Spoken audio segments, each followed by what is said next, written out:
आहा मो प्रिय भक्तवृंद आपण मैंने जानती आहार विहार को नहीं आमर नाना नीति नियम अच्छी केवल आमर नहीं सब धर्म रे निज निज अनुसार आहार को नहीं नीति नियम रही आमर भी जमती रही आमिष खाइबा कि नहीं कि निरामिष खाइबा कौन सब जहाँ को आमे पालन करी गोटे श्रृंखलित जीवन बंचीचु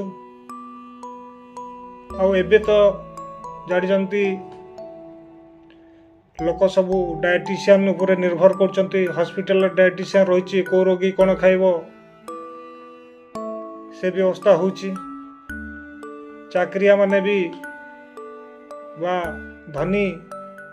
लोक माने भी डायटीशियन रु चाट मगे कि से चाट हिसाब रे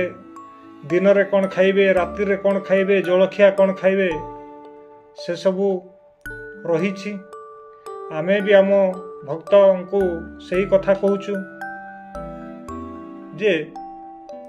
आहारे भल मंद नहीं आमर सही खाली गोटे आमर विशेष किछि नियम कानून नहीं आमे आमर खाली गोटे आहारे भल मंद नहीं सला सेठी सला ता अर्थ आहार रे जोठी जहाँ भी मिलू केवल आमे भल को खाए मंद को नहीं आहारे भल मंद जहाँ भी हो जो जहाँ भी मिलू से भलटा को आपण पहला उठेबे खाइबे मंद आड़े देखिए बुझले भक्त बुद्ध।